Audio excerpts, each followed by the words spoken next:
Allah ya fara saukar da ruwan sama lokacin da ya kamata yi mutum ya tafi gona. Bahaushe ya tsare gari ya ce ba fulatani ba zai shigo ba,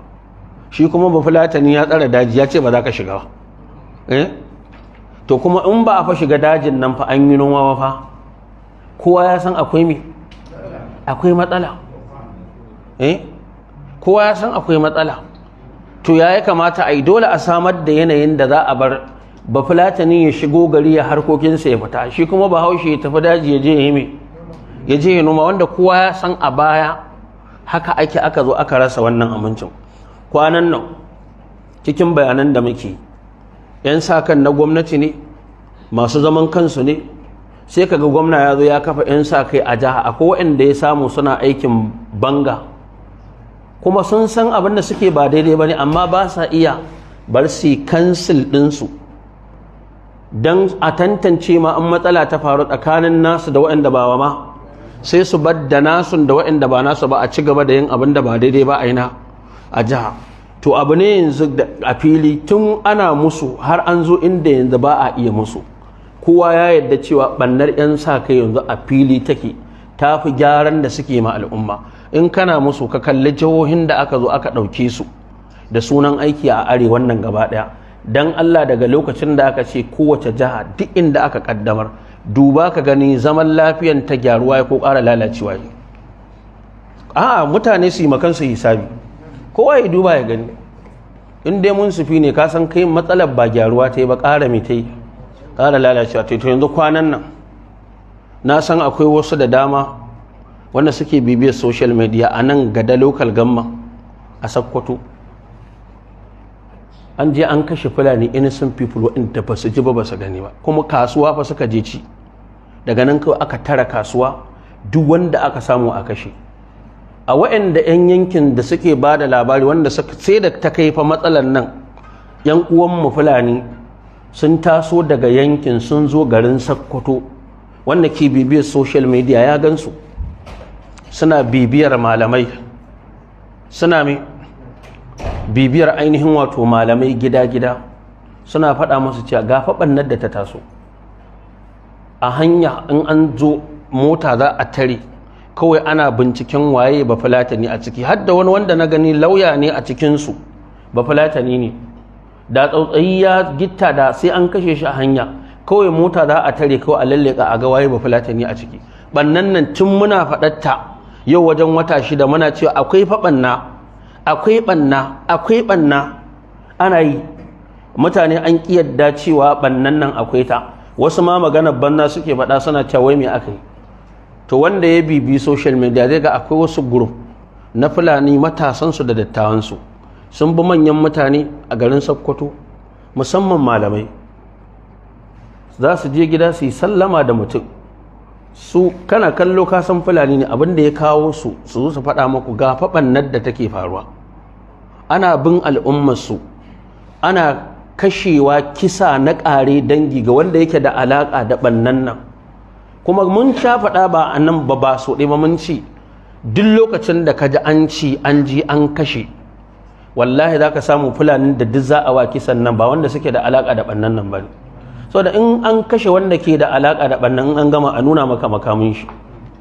tabbacin cewa wanda aka kama yana da alaƙa da wa,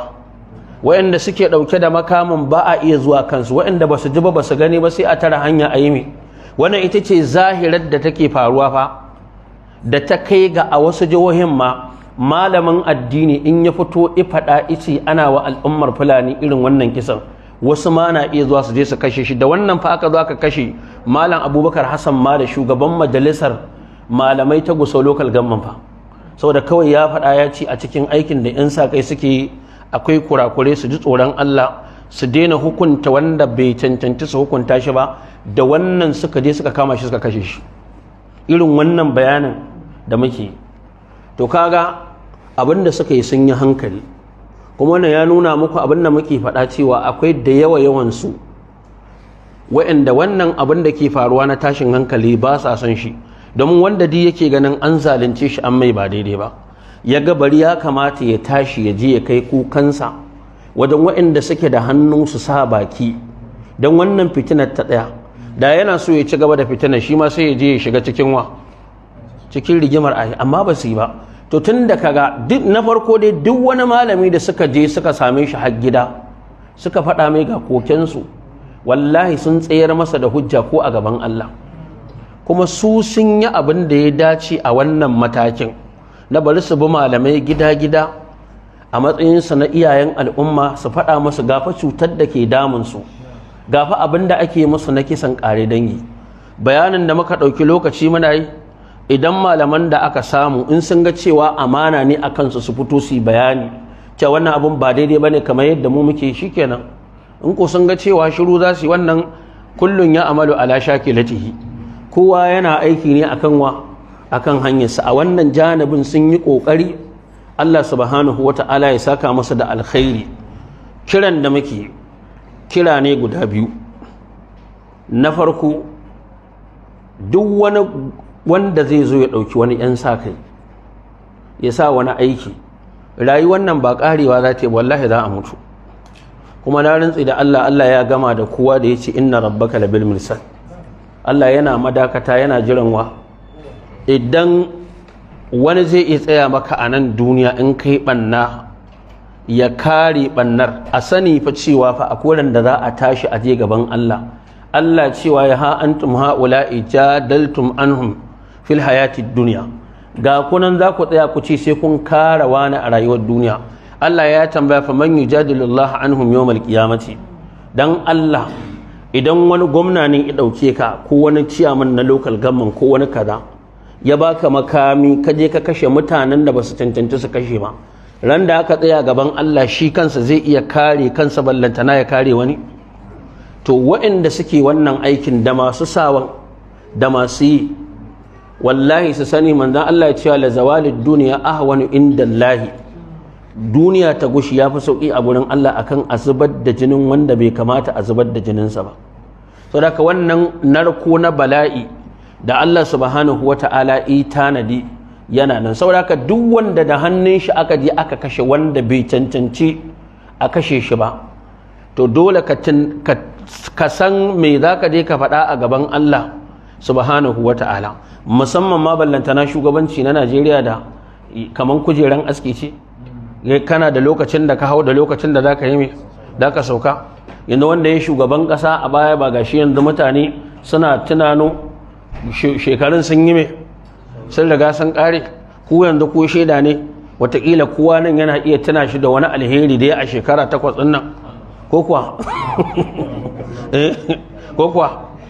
a shekara 8 da ya barbaza roman demokaradiyya, kowa i baje-baje duk kuna iya tuna alheran da kafin ya tafi. Kuma gashi kujerar ta riga ta rime ka ta kare, kamar da ibnu darayri ke cewa innamal mar'u hadisun ba'dahu fa kun hadisan hasanan liman wa'a. Da haka in ya zamanto abun fira mai kyau bayan ya gama kujerar, ku yanzu ku ne shaida. Saboda haka in ma haka sun haka ne, yanzu dai na riga na bar hukuncin a hannunku, duk ku ne yanzu za ku iya tuna. To yadda kuka ga ya zo ne zai tafi. To kuma duk abin da ya faru wallahi tallahi, duk yadda wani ke kaunarka yake son ka, ba zai hana aje gaban Allah ba, Allah ya tsaye da kai yi maka tambaya akan wannan abu. Saboda haka babu abin da yake da hadari cikin laifuffuka kaman zubar dawa. Shi yasa kaga Allah ya muqaranar sa, yace wallazina la yad'una ma Allah ilahan wala yaqtuluna an-nafsa allati harrama Allah illa bil. In ka cire shirka da Allah, wala babu laifi mafi girma a doron ƙasa kamar zubar da jinin mutane, yana daga cikin laifi mafi girma. Da haka muna kira zuwa ga da ba da shawarwari. Lokaci yayi, ko kuɗi ne kake da shi ka ɗauka ka sa harkar kasuwanci, kaga ka samu matsala, gobe ka sake samu, dan Allah sai ka ci gaba da saka kuɗinka harkar kasuwancin. To tunda abin nan na 'yan sakan nan an yi nan an samu matsala, an yi nan an samu matsala, da Allah lokaci bai ba da ya kamata a canza wani fatin ɗin wanda ba wannan ba. Magana ta ƙarshe, yanzu kwanan nan wanda suke bibiyar social media, na ga wani ɗan Maiduguri, yanzu cikin abin da wasu ke faɗa sai su ce ai a Maiduguri an yi nasara ko. To system ɗin da aka ɗauka a can aka yi nasara, don Allah me yasa ba za a ɗauko system ɗin a nan a gwada ba, don a samu sauƙi. A can ba an buɗe amnesty ba, nan me yasa ba za a buɗe ba? Yanzu maganar da muke cewa muna cewa a zo a yi me a yi sulhu wani bakin ciki yake ji haushi yake ji don an ce a zo a yi yaro ne fa aka zo da shi kwanan nan na ga bidiyon fa cikin waɗanda suka baro daji da aka zo 'yan jaridu na fira da shi cewa mutum nawa ka kashe wala cewa shi ba zai lissafa adadin mutanen da ya kashe ba da aka zo aka ta mai tambaya jami'an tsaro mutum nawa ka kashe soja cewa la bai san adadin abin da ya kashe ba ya aka yi ka shiga ya ce boko haram ne suka zo garinsu kuma daga nan da suka yi dominating ɗin garin sai zama baka da zaɓi ko dai ka shiga ciki ka bi su ko kuma kai ma ka gangare so da haka kowa ya shiga ciki ya zama da aka zo aka buɗe amnesty aka ce a zo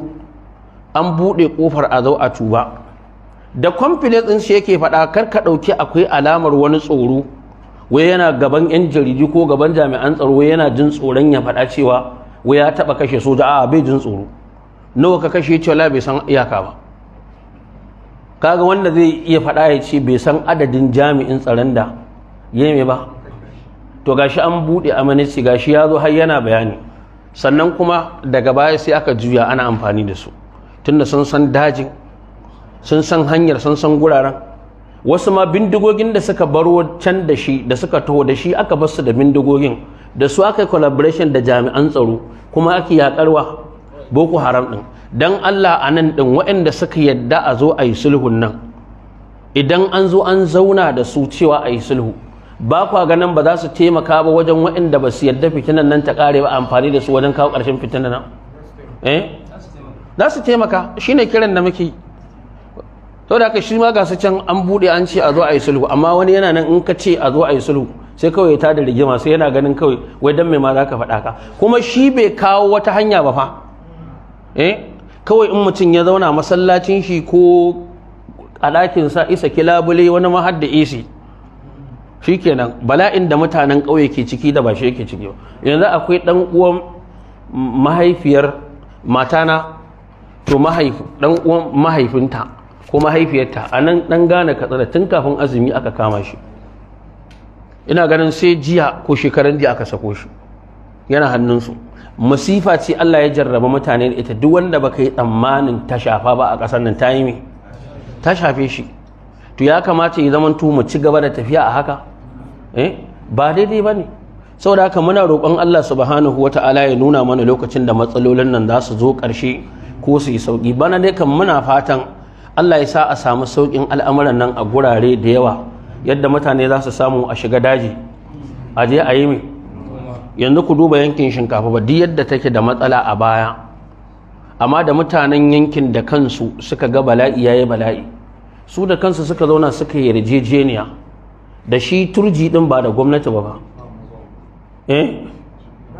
ba gwamnati a ciki suka neman makansu mai maslaha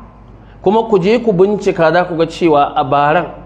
abinda bincike na ya tabbatar min a yankin shinkafan da aka zauna aka yi sulhu da shi su mutanen yankin sun samu sun yi noma ba matsala to dan Allah idan ana mutum ma in an kama shi wani ba iya karɓo shi sai ta hanyar tattaunawa ko duk wanda ake kamawa a karɓo su yaƙi ake a karɓo su ba negotiative ake ba a tattauna sannan a san yadda za a yi mai to in an kama ɗaiɗaikun mutane ta hanyar tattauna ake karɓa su don Allah matsalan nan tamu mai zai sa ba za a yi tunanin tunda an gwada yaƙi ta ci tiriliyoyin kuɗi to a haɗa mana ɓangare biyu wa'anda yaƙi ne zai kawo ƙarshen matsalar su sai a biyo ta hanyar mai wa'anda tattaunawa ne zai sa a iya samun matsala sai a bi ta hanyar mai ƙur'ani ne fa ya faɗa mana ice wa sulhu mai to ta yaya muna da wannan ayan a cikin Qur'ani sanda kake magana wani kawai sai yana cewa wai a duk maganar banza ce Allah subhanahu wata'ala ya sa mu dace abinda na faɗa daidai Allah ka ba mu lada wanda ne kuskure Allah ka yafe mana wa bi hadal qadri kifaya wa subhanaka allahumma wa bihamdik ashhadu an la ilaha illa anta astaghfiruka wa atubu ilaik assalamu alaikum wa rahmatullahi wa barakatuh